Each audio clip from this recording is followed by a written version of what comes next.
All right, yeah. It's switched to microphone, so we're good. All right. Gluten-free beer tasting. I have Gene. He's an expert in beer tasting.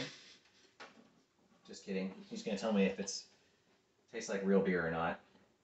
So, reportedly, these are all advertised as, I don't know about this one, but these three here are advertised as supposed to taste like just the normal beer. Like gluten-free, but it's supposed to taste as good as normal beer. So, we will see if that's true. And I'm going to save a little bit for Becky. She likes flat drinks anyway. So, I'll put some aside for her. Yeah, she likes cider generally, but she said, I want to try some of that gluten-free beer. And she's so funny. She does not like cider. She'll take a thing of cider and then stick it in the fridge, and then 3 days later, when it's completely flat, she will drink it, and she loves it. She just doesn't like carbonation. That's her thing. So I'll try to hold these up, so hopefully they show up in the camera. This is Omission Brewing Company, and that's an IPA, and then we have a Fruited Kettle Sour from Neff. Is that what that's called? And that's a beer? Neff Brewing Company. Never heard of that one. This is the same company. This is another Neff Brewing. This is an American Blonde Ale. And so I probably would recommend drinking the IPA last because I don't want to destroy the palate, your exceptional palate, right off the bat. Lager. So the Free and Clear, I don't think I held that one up. Free and Clear is just a lager. So this should, in theory, taste like, I mean, hopefully they weren't shooting for a Bud Light, but like a community brewing company makes a lager. That's just kind of a standard lager. I'm trying to think of what the most recent good lager I had. I cannot remember. So this should taste like that. That is a good, I'll try to put these in order. So that is that one. That is number 2. This is number 3. We'll do that one last because it's IPA. And then we have palate cleansing cheese. This is Comte. It's a Comte cheese, so I think it's made from raw cow milk. It's very good. Okay. How did it all leave? And this is like an aged cheddar. Okay. All right. So let's see if this smells like a lager.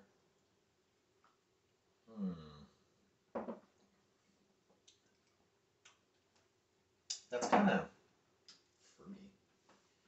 You taste fruity? A little apple-y. I don't taste any fruity.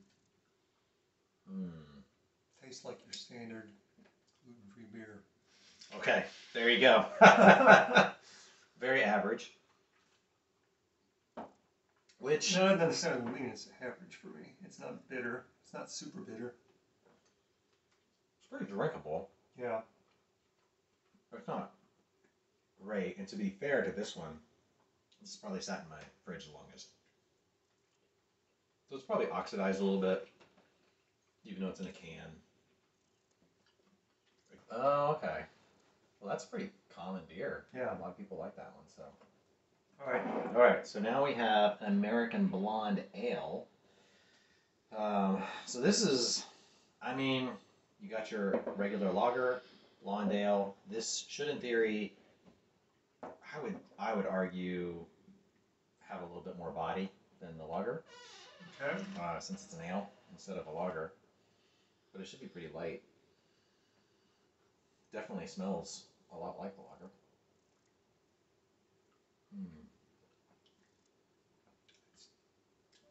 Just a little bit over water. Over water? This tastes like a beer. This one tastes like light beer. Interesting. Which I actually prefer. So I like that one. I was thinking I like the flavor of this one.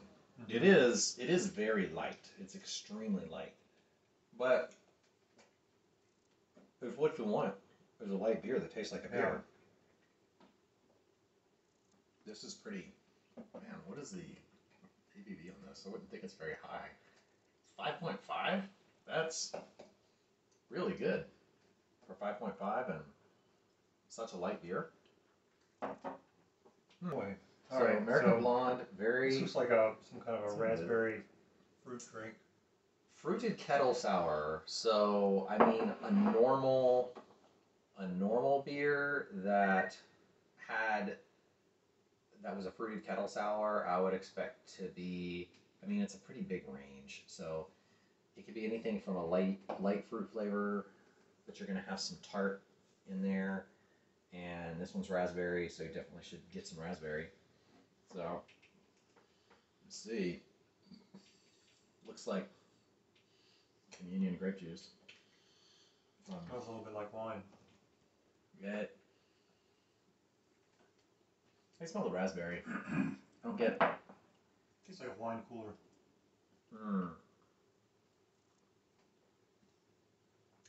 Now that is not. That does not taste like the fruited kettle sours that I've had that are not gluten free. That have gluten. Yeah, I mean that's all right. It doesn't taste like a beer to me. Yeah, I would say almost like a wine cooler, although even a wine cooler I think would have more flavor than this. I can taste the raspberry. Yeah. But I'm definitely, if I'm just looking for a good beer, I'm definitely going with the American Blonde Ale over the fruited kettle sour. Yeah, you'd have to be, I think that's going to be more of a niche. Like somebody who really wants It's something fruity flavored. It's definitely not. Yeah. It's kind of like a Gouza, a tiny bit, which is like a sour ale.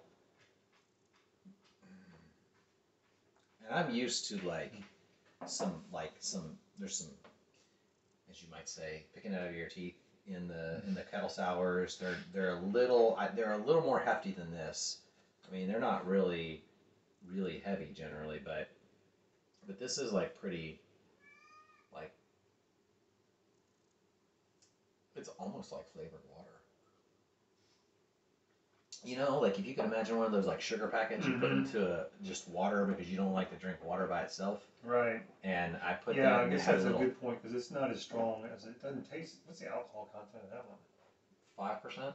Is it really? 5% flat. I'm a lightweight. But like this one, I'd probably give the American Blonde, if I was rating it on the standard 1 to 5 scale for a gluten-free beer, I'd probably give the American Blonde like, I don't know. Like this one here? That one there, I'd probably give it like a 3 at least. Maybe a 3.25. And it's gluten-free. I'd have to have somebody say, hey, this is a 5, this is a 1. I would seriously consider. I would get that one. I would consider buying that. Like for anybody who's like, hey, I would love to have a beer. Do you have something gluten free? I would consider that. Like I would definitely stop buying the legal draft and get the Apollo Blonde from the Neff Brewing. I would not get the Kettle Fruited Sour unless somebody was like, hey, do you have a sour beer that I like gluten-free sour beers, and they would have to come often for game night for me to justify that one. Right. But this one, because I would drink that. Like, I could see times where it's like, I just want a light beer. That's not bad, even for, other beers I drink. I would drink that over some ales that I've had. So, not bad. All right. Last one. The IPA. Connoisseur. What's an IPA? So, Indian Pale Ale is what that stands for. It's a pretty broad category to a large degree. It tends to focus on hops, and it can be wide-ranging.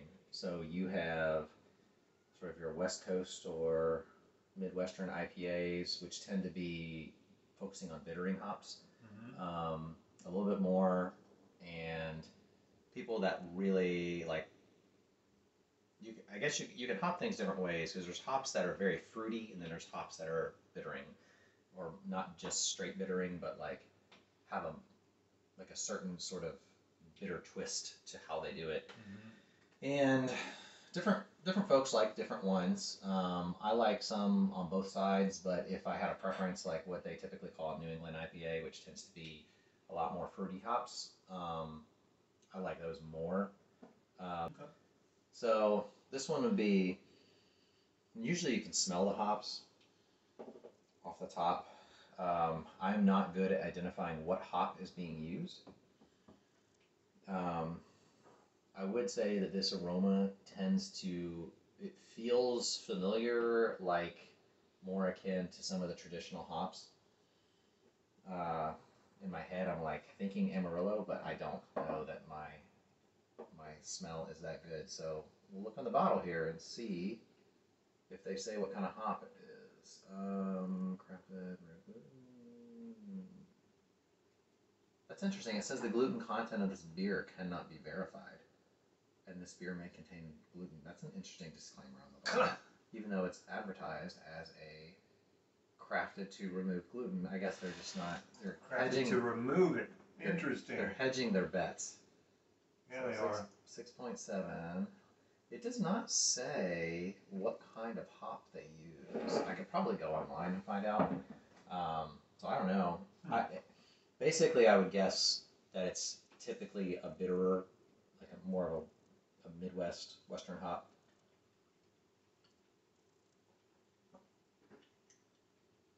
I mean, it's not bad. It definitely has more. So if I'm just being point blank, like if you entered this in a competition for an IPA and I was judging this beer, I would be like, that's not that great. Like, it doesn't taste like homebrew, so I don't know that I would say it like, and I don't want to disparage homebrew because there are certain homebrewers out there that do a great job that it doesn't taste like homebrew. But it's pretty average. Like, I'd probably give it a 2.5. Like, it's just, there's nothing like innately faulted about it. I just think all the things that are out there on the market that are good, this is not that good compared to what's out there.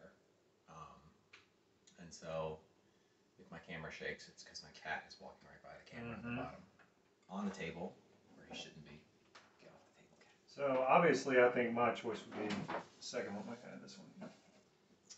I would agree.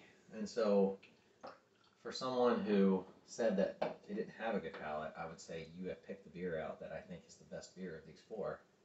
And I would agree that that is the best crafted of these four gluten-free options. So I would be interested to try more of their beers because I think they have more than Just these that two. Yeah. And this one in particular, I think was pretty good as a crafted beer. And I would even argue that even though this one doesn't really hit home for me the way I would expect a fruited kettle sour to be, at the same time, for a beer that has 5% alcohol and is this light, it's pretty drinkable and has a good flavor for what it is. I don't know if I would call it. I'd probably call it like a light sour gluten-free beer. If I was picking something more functional, but so there you go. There you go. Well, that is the gluten-free beer tasting. Post your comments. Make sure you say thank you to Gene for joining us today to help me drink these beers. And until next time, thanks for joining Unraveled Brewing.